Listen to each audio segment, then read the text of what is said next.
Assalamualaikum warahmatullahi wabarakatuh. Hello everyone, we are from group 15. My name is Mila Jamilatussarifah and my partner is Mochamad Ramdhan. We will presentation about feminine writing and the authorization of woman body. Helen Six saw the life of the Medusa. Okay, let's go. Concept of écriture feminine. Woman must write herself, woman must put herself into the text as into the world and into history by her own movement. Sixo, the life of the Medusa, might be seen as structured like a poem in its implicit refusal to engage with the conventional rhetorical formats or argumentation and expository prose. While it stems the need for a female writing, the nature of such writing and its momentous implication at both personal and societal level are clear. These themes surface into prominence in six short texts through an almost poetic refrain, through patterns of recurrence and reiteration in altering context. What is more, the argument of this text relies heavily on the materiality of language, the texture of word, the effect of word combinations, and wordplay, as well as on an awareness of metaphor that prepares the possibility of attributing literal meaning. Grown as this spurious notion is on conscious old tradition of masculine categorization of concepts.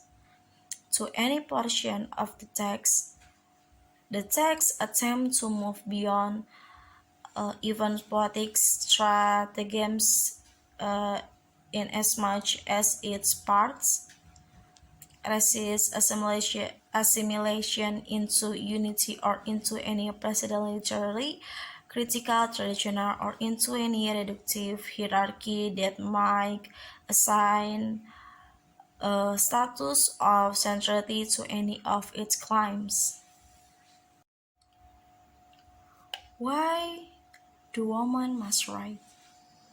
Woman must write herself, must write about women and bring women to writing, from which they have been driven away as violently as from their bodies. Because their sexual pleasure has been repressed and denied expression, for the same reasons, by the same law, with the same fatal goal. The future must no longer be determined by the past. I do not deny that the effects of the past are still with us, but I refuse to strengthen them by repeating them, to confer upon them an irremovability, the equivalent of destiny, to confuse the biological and the cultural. And this passion is imperative, because this is the invitation of a new insurgent writing which, when the moment of her liberation has come, will allow her to carry out the indispensable ruptures and transformation in her history, first and to levels that cannot be separated. Why do women must explore their body? Because every woman has as yet won back their body, women must ride through their bodies.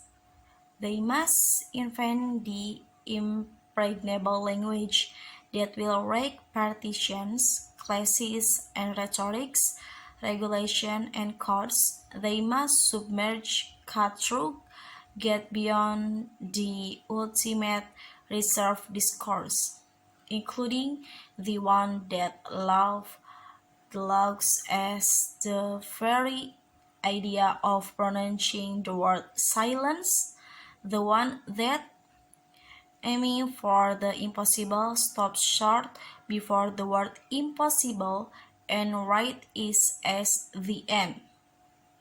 A woman without a body, dumb, blind, can possibly be a good fighter. She is reduced to being the servant of the militant male, his shadow. We must kill the false woman who is preventing the live one from breathing. Inscribe the breath of the whole woman. Erotogeneity is the capacity of any part of the body, whether surface or internal, to be a site of sexual arousal. This practice, extraordinarily rich and inventive, in particular as concert masturbation, is prolonged or accompanied by a production of forms, a veritable aesthetic activity, each stage of rapture inscribing a resonant vision, a composition, something beautiful. Beauty will no longer be forbidden. What is the meaning of phallocentrism? Phallocentrism is the ideology that the phallus, or male sexual organ, is a central element in the organization of the social world, or that men are general dominant. Phallocentrism, the idea that women exist separated from her body and desires.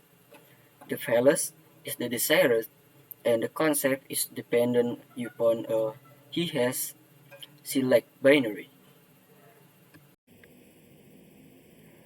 How can we determine that women writing is an architecture feminine? Expressed in her powerful and outspoken manifesto Le Défi de la Méduse, 1975, translated as The Love of the Medusa, 1976. It themes the need for a female writing, the nature of such writing, and its momentous implications at both personal and society level are clear. These themes surface into prominence in Siho's text through an almost poetic refrain, through pattern of recurrence and reiteration in altering context. Gesture toward a reformulation of the very ground of communication between the system of language on which conventional notions of truth are grounded, an alternative female language. That recurs throughout this text is a poetic exhortation to women to bring into being a female language. Women must write herself. Women must put herself into the text as into the world and into history by her own movement. What is the relationship between such the concept above and the title of the essay as The Love of the Medusa? I think the relationship between this concept and the title of the essay is the fact the women always trying to be well behaved, and the title just showing that women is now free to do the things they've been holding in, just like what is written in the book of Critical Theory, page 301. Which from me, and the tweet is our big dust from us without our fearing and debilitation. Our glances, our smiles, our spent love exude from all our mouths. Our blood flows and extend ourselves without ever reaching an end. We never hold back our throat, our sight, our waiting, and we're not afraid of lacking. I can briefly explain that the concept encourages women to speak out their truth, that women deserve to write for themselves and to support other women as well. From our group, sorry if there are many starts coming. Assalamualaikum warahmatullahi wabarakatuh. Thank you.